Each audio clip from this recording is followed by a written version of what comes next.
Well, good morning, good afternoon, good evening, whatever time it is from wherever you are in the world tuning in. Thank you for joining me for A Voice from the Ever Change, the next episode. And so in this episode, this Saturday edition, I guess it's Friday night still in the Pacific coast of America, but in this edition, I'll offer a poem. I'll start with a guided meditation. We'll start with the breath. We'll go through the body, noticing the sounds of the present moment. Each aspect of that, each sensation of the breath, each sensation of the body, the sounds and the silence, each portion of that is another window into the present moment experience, another anchor, if you will. Now, with practice, with time, what happens is that one can eventually experience all of the breath, all of the body, and all of the sounds and the silence at the same time. Now, that does take generally, for most people, that takes some practice and time to have that sort of global awareness. So for now, if you're meditating here with me, doing this type of technique for maybe you're new at it, first time, second time, just using one of the actions as a way of bringing your awareness back to the present moment each time you become distracted by thought. Now, anytime you do get distracted by your thinking process during this meditation, what I recommend doing is to label the thoughts with the word thinking. And what that does is that allows the thoughts to dissolve, and then you can gently come back to the present moment. And I use the word gently because I like the analogy. I heard one teacher give this analogy of it's kind of like training a puppy, where you have, the square of newspaper on the ground there, and you put the puppy on the square of the newspaper, and then the puppy runs over to the one corner of the room, and you just gently bring the puppy back to the newspaper, and then the puppy inevitably runs over to the other side of the room, and you just gently bring the puppy back to the newspaper again. And it's very similar in meditation. We bring the mind to the present moment, and then the mind runs over that way. And we just gently bring the mind back. The mind runs over to the other direction for a little while, and we just, as soon as we notice that, we gently bring the mind back. So in that way, we have this soft touch, this kind of way of self-compassion, of gentleness in the practice. It doesn't really serve us to get frustrated or to get angry at the mind, because the mind will want to think. The mind will want to be distracted during meditation. It's just a matter of time, a matter of practice, gently coming back to the present moment each time. We start to be able to train our mind to rest into the present moment experience, much in the same way we train a puppy. Okay, so guiding the meditation, then after the meditation I'll offer a poem. The poem is designed to serve as an extension of the guided meditation, so allowing the poem to really continue guiding your awareness. Then I'm offering a commentary on the poem just after that. And again, allowing the commentary to be an extension of the guided meditation, continuing to move awareness and attention through this meditation practice. Now, if you're following along in the PDF of the book, this is actually the last poem. This is the last poem of A Voice from the Ever Change. So what will I do after this? Well, tomorrow's a Q&A session. That's the Sunday tradition, and I'll be keeping that. Monday, I will probably read from the conclusion of the book, because I think that might be quite helpful. And then after that, I'm not sure. I'm open to suggestions. So if there are any requests or suggestions on different types of meditation that one might like to have guided here, I do take requests. So happy to field any requests. I'm thinking also I might go into the Brahma Viharas, which is loving kindness, compassion, joy, and equanimity, and do a few episodes on each of those. So that might be quite helpful to many, many people. Also wanted to note, as I was preparing for this session today, I noticed the commentary is quite a bit longer than most of the other commentaries that I've been giving. So I may or may not give a little bit of a Dharma talk at the end, and I always kind of leave that as an option anyway, but then somehow I always end up doing it. But today, because it is really quite long, the commentary, I might not. We'll see. We'll see when we get there. Okay. Thanks again for joining me, and enjoy.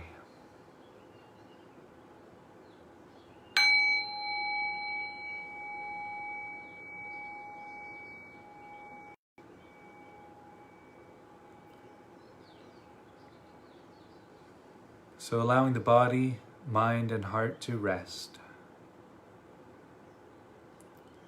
Just coming into this present moment experience.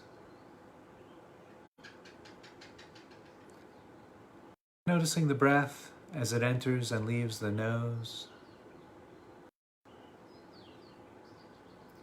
Noticing the breath touching the back of the throat. And perhaps simply noticing the temperature changing from cooler to warmer on the inhalation to exhalation as the breath enters the nose and the back of the throat.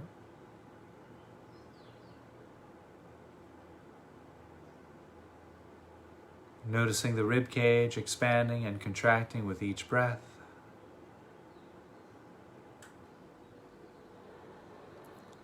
Noticing the rising and falling of the abdomen as you inhale and exhale.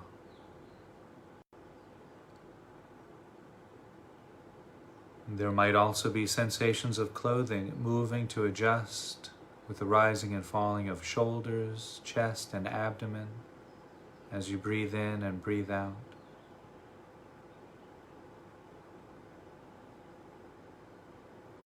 You might notice the back moving out as you breathe in as you breathe out. Noticing the shoulders rising and falling with each breath.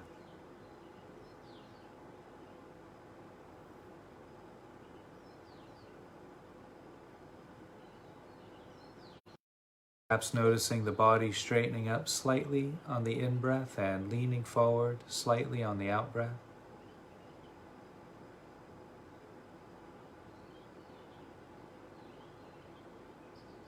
And so we'll rest right there just for a few moments, maintaining awareness on the sensations of the breath, from the nose, the back of the throat, the chest and shoulders and back and abdomen, and any other sensations that you might notice arising as a result of the breathing process. And just rest.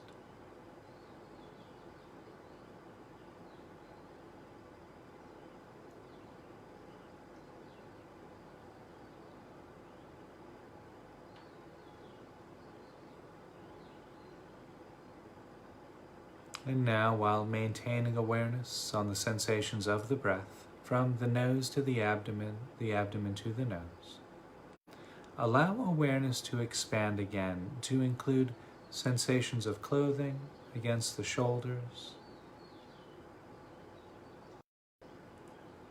noticing the arms against the body,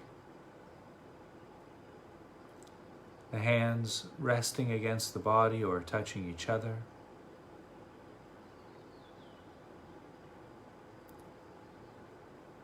There might be sensations of clothing against the back.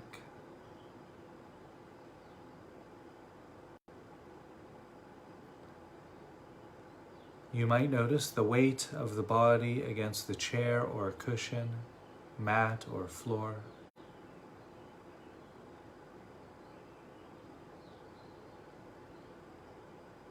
Noticing sensations of clothing against the legs, and the feet against the mat or the floor.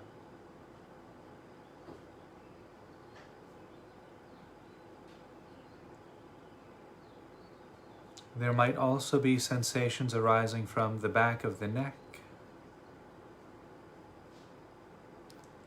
the sides of the neck,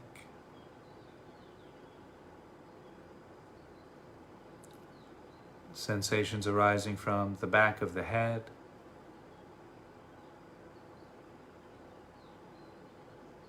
there might be sensations arising from the ears,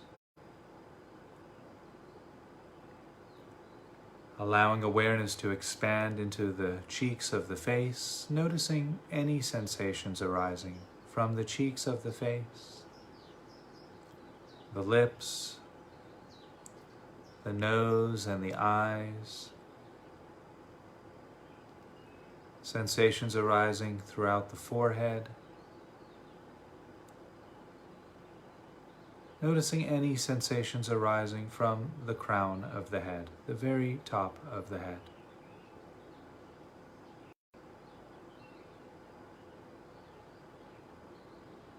And so we'll rest right there just for a few moments, maintaining awareness on the sensations of the breath, from the nose to the abdomen to the nose, and sensations arising throughout the body, from the top of the head to the bottoms of the feet. And just rest, breathing in and breathing out.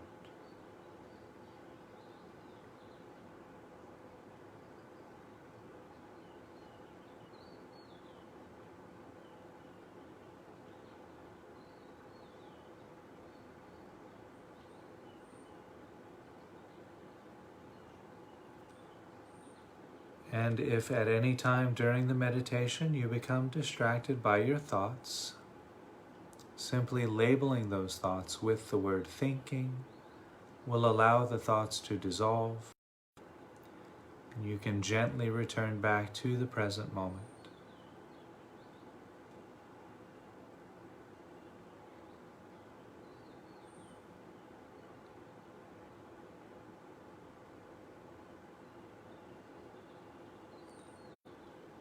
And now, while resting with the breath and the body, allowing awareness to expand again to include any sounds which might be available during this present moment experience.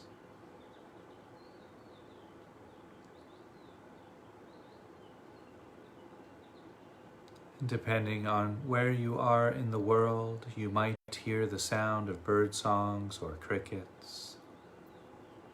There might be the occasional sound of a gecko.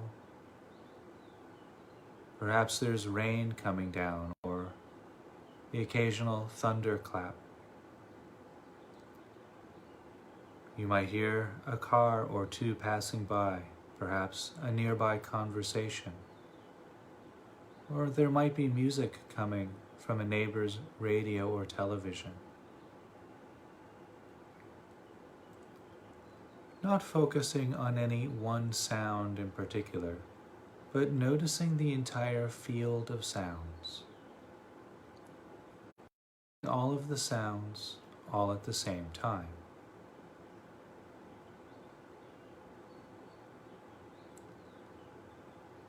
And in addition to any sounds, paying close attention to the quality of still silence within the sense of hearing.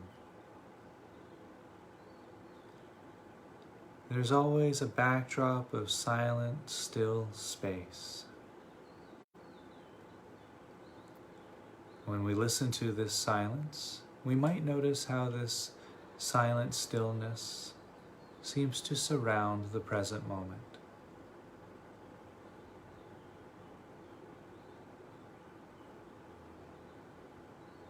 And so we'll rest right there, maintaining open, spacious awareness on the silence and sound, sensations of body and breath, and just rest, breathing in and breathing out.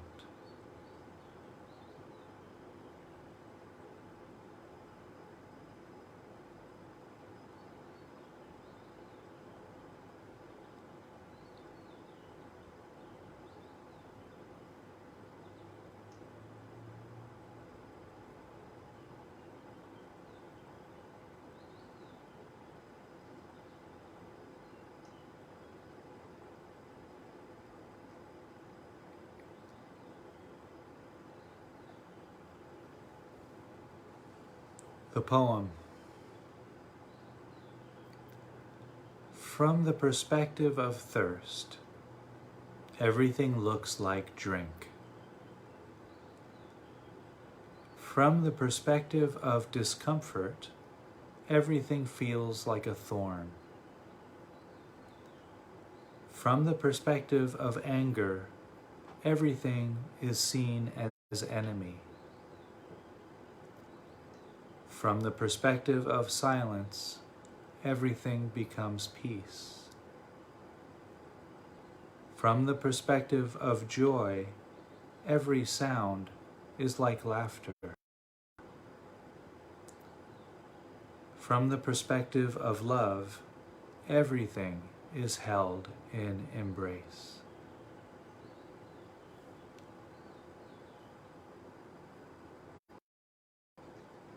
The commentary.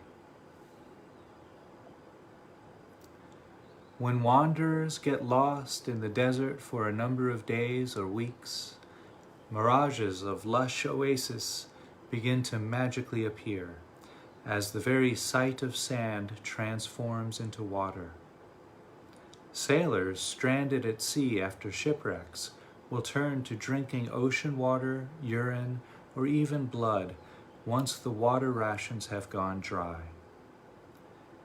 If the circumstances are such, indeed, everything does begin to look like something to drink. We will then experience our world in varying degrees of potential relief of thirst. That I could drink, and that I certainly would rather not. Perhaps I could stomach this, and that I most certainly would not.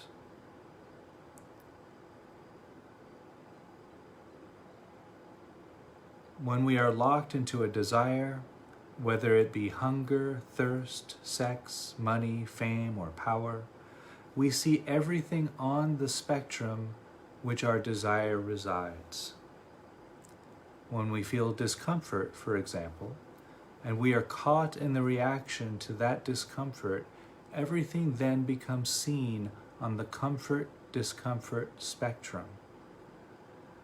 This seated position is less comfortable, and that position is more comfortable than this. And so it goes, tossing and turning about and never finding a true sense of peace, which lies in the harmonization between the poles of discomfort and comfort, parched and quenched, hungry and sick. It can only be located when the body, mind, and heart are in a state of rest. Anger is really a tough one. We feel anger, and yet, due to the cultural restraints of most world societies, we are taught that anger is somehow bad. Anger is not bad. Anger is a normal and natural part of the human experience. Anger is literally encoded into our DNA as an aspect of the fight or flight response. Thus, anytime the human nervous system interprets its surroundings as being threatening, either fear or anger will naturally arise. If anger were truly bad and humans had somehow managed to eradicate the emotion of anger from our nervous system, we would have inevitably fallen prey to any number of wild animals and eventually become extinct. Anger is most certainly not a bad thing. The problem with anger arises with our emotional reaction to how the sensations of anger feel in our body, mind, and heart. With that emotional reactivity comes the yelling, kicking, punching, shouting, cursing, or any number of reactions which fall on this uncomfortable spectrum.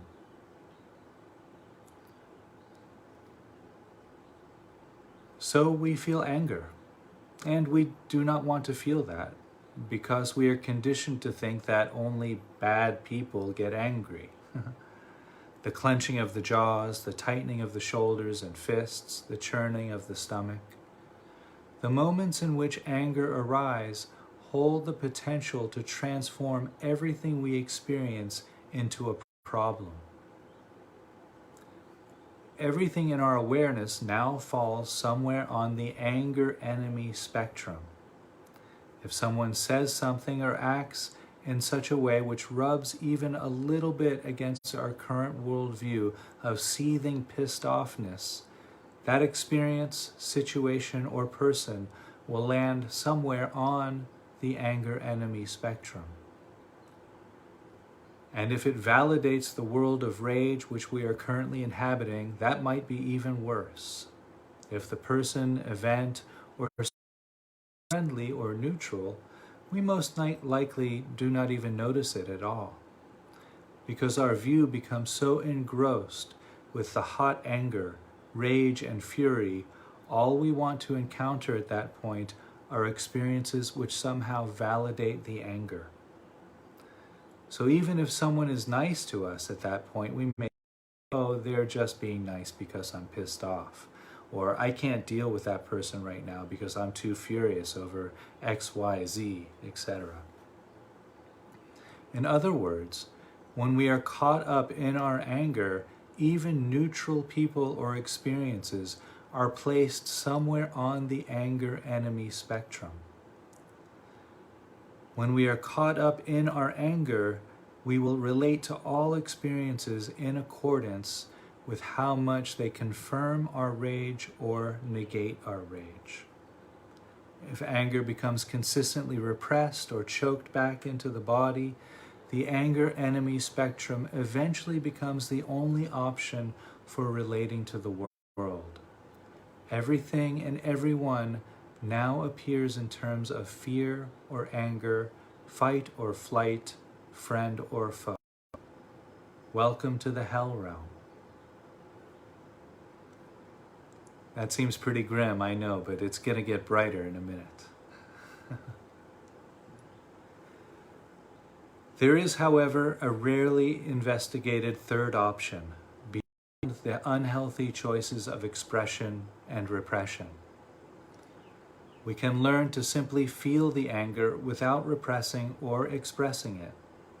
This is the harmonizing of the opposites of repression and expression.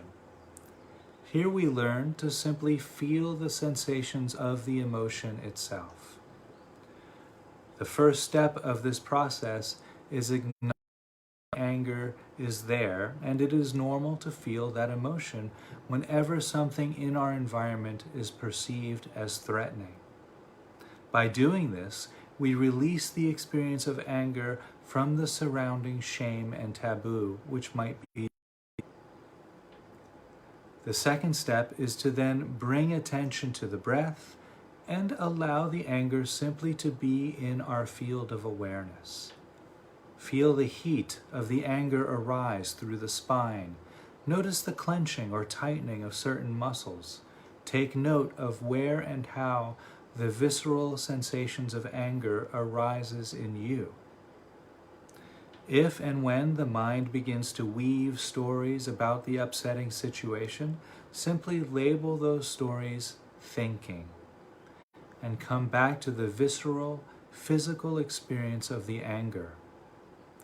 This can take some time and practice to do successfully. We may go spinning off into thoughts, and then we might get bowled over with a wave of rage and fall back into our habitual reaction. This is normal. Be patient and be kind to yourself. At least you felt the anger coming and you were able to be present with the experience as the reactive process took over. Next time, you might catch it sooner. Eventually, with practice, patience, and a healthy dose of self-compassion, you will be able to interrupt the habitual reactivity and simply rest in the experience of being angry. The physical sensations of anger aren't really all that bad once you free them from the taboo which they inherited from the world culture. The clenching, the heat, the sweaty palms, the flush face. These are all quite manageable when they are teased apart and separated from the emotional component out of which they arise.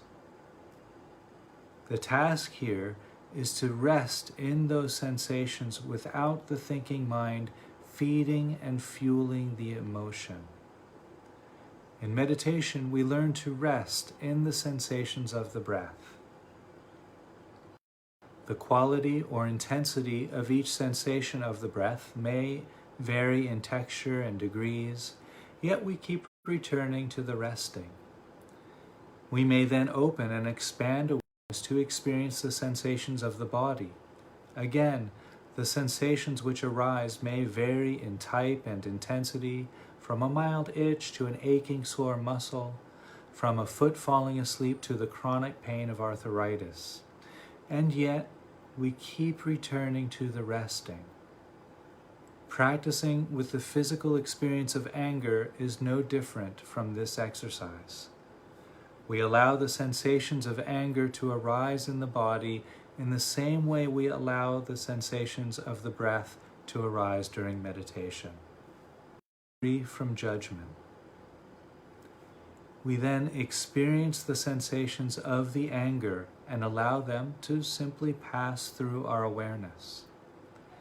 If the sensations do not pass, then there is probably some thought pattern laced with the emotion running.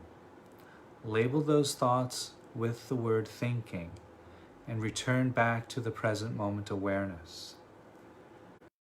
This is one reason why having a formal meditation practice includes a mindfulness of the body aspect is so important.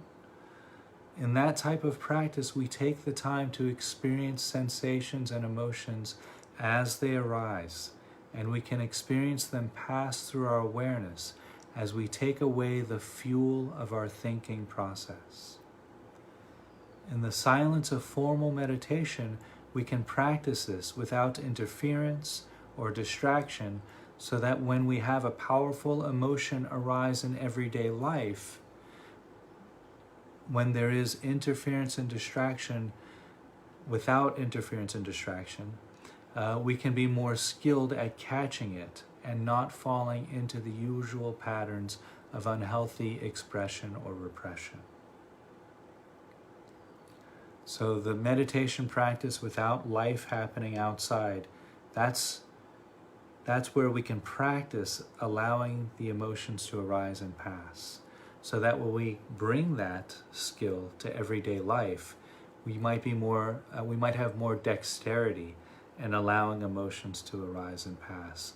In everyday life, we're interacting with people, places, so it's a little more challenging there. On a meditation cushion or in the silence of meditation, we're just with ourselves. So we practice there first, we build the capacity. The more we do that in meditation, the easier it gets to apply that skill in everyday life. Okay, back to the commentary. Silence? She asked. Yes, I replied. Just listen. To silence? My friend sounded a bit dumbfounded. Yes, I insisted. Just stop and listen. But I don't hear any silence, she exclaimed with a shrill voice laced with impatience. All I hear is the traffic rushing past us, the loud laughter of children playing in the courtyard, the rumbling of a bass speaker in an old broken-down truck, the shouting of an angry parent disciplining an unruly child.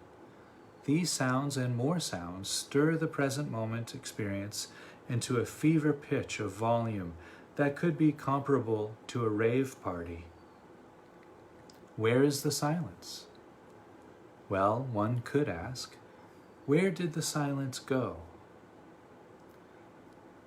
Was it there an hour ago? Perhaps. Was the silence there in the morning? Perhaps before the sunrise? When did the silence leave, and for whence did it depart to? Why did it leave in the first place? Of course, the answer is that silence didn't go anywhere. It is merely temporarily hidden by the aural shadows cast from the multitude of sounds which cascade through the spaciousness of silence itself. There is always silence. There is always a silence which surrounds the present moment, enveloping the scene of right now, cloaking each and every pitch, squeak, yell, shout, tone, whistle, and song with a beautiful relief of emptiness. In training to rest in the silent stillness of meditation, we are training to experience the world in a radically different way than how most people do. We may begin to hear things in a sort of inside-out fashion. We develop a type of hearing which allows us to equally perceive the sounds and silence of any given moment at the same time. Why is this helpful? This type of hearing is advantageous in many ways. It allows us to be more tolerant of sounds that might normally be interpreted as distracting or obnoxious, because we are also hearing the relief which surrounds those sounds at the same time. But more than this, like the example above in anger, we begin to experience the world in and through our relationship to peace, to stillness. We could call this the silence-peace spectrum, if you will. When we cultivate the skill of resting in stillness through listening and or meditating on silence, every experience we have then could be placed in this silence-peace spectrum. As this skill develops, we may begin to notice the silent space in between, underneath, and or surrounding each sound. Actually, to say the silence has a location is quite inaccurate, as silence is similar to emptiness in that it cannot be located. It does not occupy a time because it is the space itself.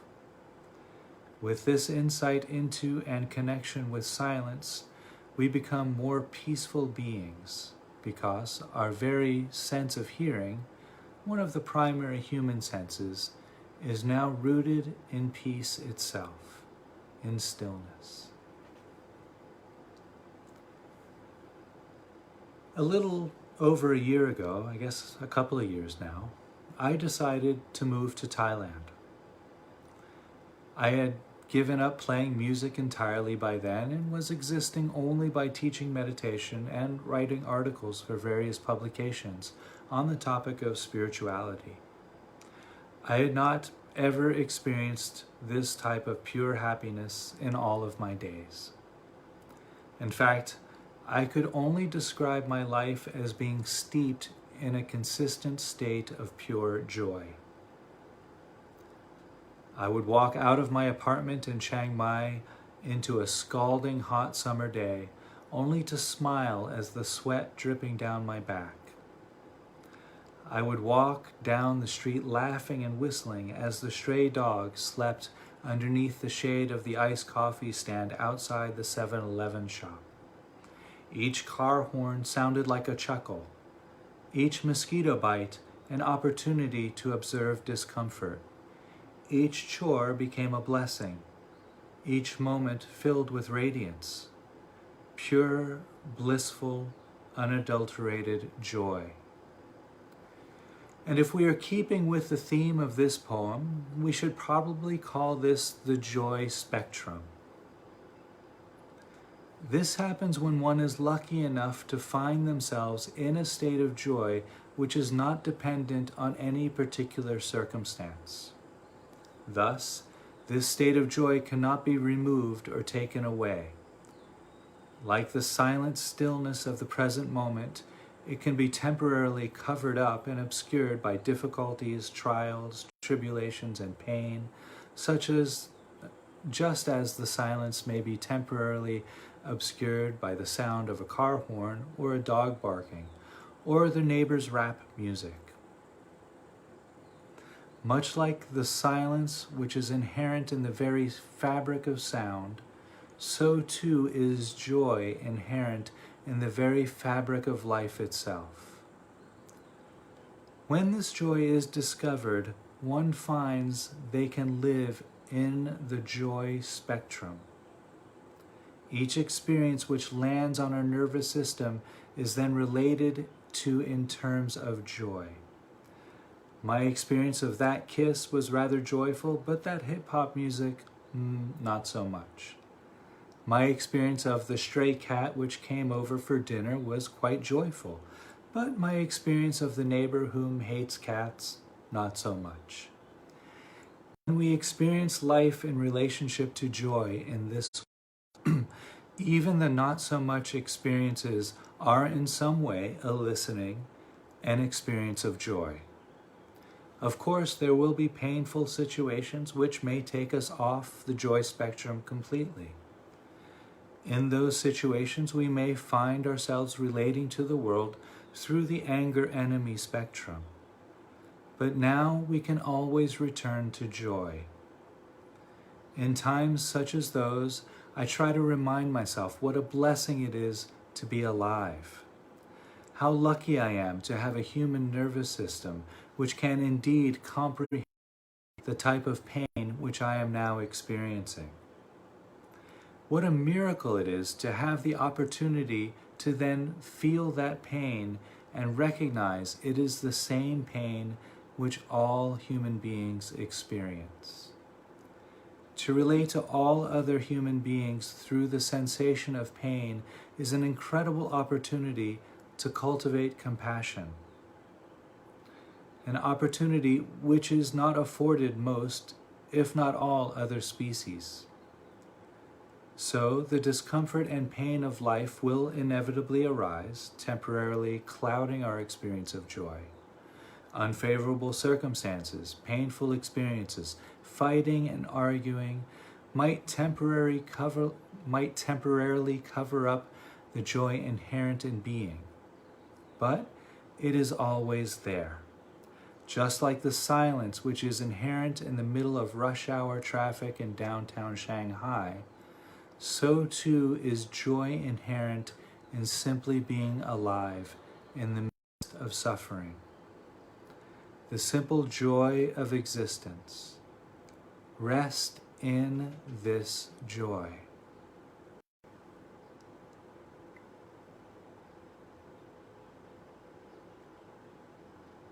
See, I told you it was going to get brighter. Here we are.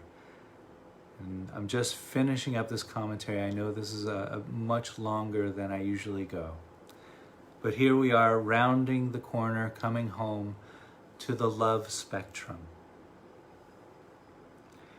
Is it even a possibility, one may ask, to live a life in which we relate to each experience in turn? Yes. Yes, I believe it is. Not only do I believe it is possible, but I think it is necessary. But before we go down this road, complete with its hairpin turns of passion and speed traps of desire, perhaps we should start by taking a look at a definition of love. For there have been many definitions for this little four-letter word, and so I think it would be prudent to clarify which angle we are coming from. My favorite definition of love, put forth by both the Dalai Lama and the great spiritualist Ram Dass, is as follows. Love is the absence of judgment. I have written a large piece on this phrase in other places in my first book, Such Sweet Thunder, and so I will try not to bore you with needless repetition, but rather to entertain you with the possibility of a different worldview. A worldview so radically different than what is normally considered to be appropriate. A worldview so radically different than what is considered to be the norm. If love is simply the absence of judgment, then the path to love is a path of equanimity. learning to live a life free from preference and prejudice, to see and experience life just as it arises, free from our opinions of how things should or should not be,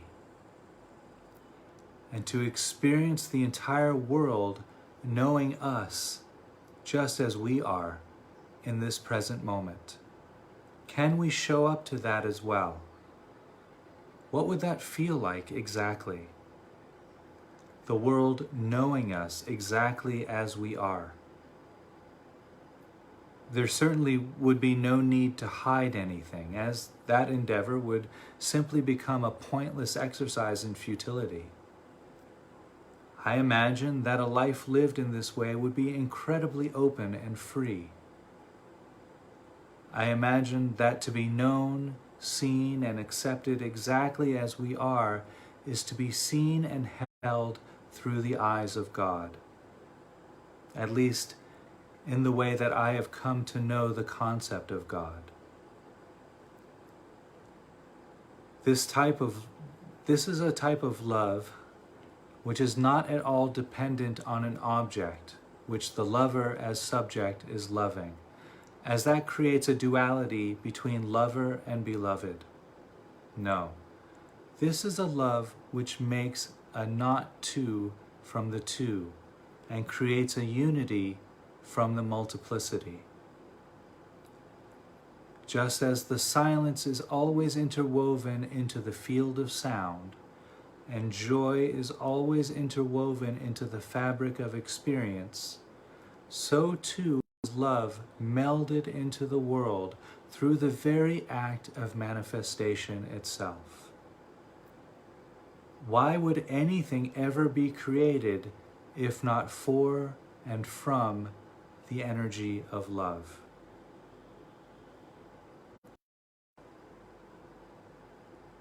To see, to open to accept, to hold, and to know life simply as it arises, free from our preferences, prejudices, likes, dislikes, opinions, and values. When we read into the meaning of love in this way, then it is actually very possible, with practice, to live this way. One of the great benefits of meditation practice is that we cultivate a space in which we allow life to unfold through the eyes of non-judgment. Meditation could easily be thought of as a way of practicing a radical embrace of the present moment. And if we are keeping with our definition of love being the absence of judgment, then meditation is indeed the practice of love. With each breath taken, we meet whatever is arising with an equanimous mind and a heart of non-judgment. The more we practice seeing ourselves and the world in this way during a formal meditation practice, the easier it becomes to experience life in this way. The love spectrum is slowly, gradually cultivated through each breath of meditation.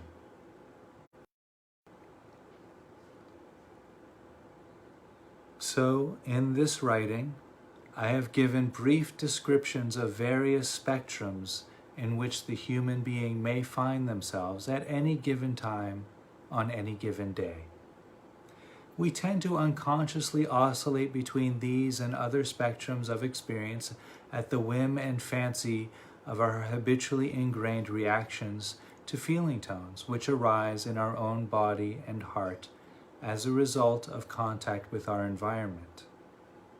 I went into feeling tones in great depth on my previous episode yesterday, so if you want to catch up, check out yesterday's episode on feeling tones. Okay, I digress. By pointing these out, I hope to allow the reader to bring the spectrums of experience from out of the unconscious and into our awareness, and then begin to work with them through the practice of mindfulness. You may notice other spectrums of experience as well. They tend to arise between opposites, such as hot, cold, pleasure, pain, light, dark, good, evil, funny, boring, smart, dumb, kind, unkind, etc. All experiences arise in the human nervous system in terms of opposites, and so any experience we have can find us on a particular spectrum of experience. Once we notice this and begin working with experience in this way, something else starts to come forth. A rather interesting question. Who is having this experience?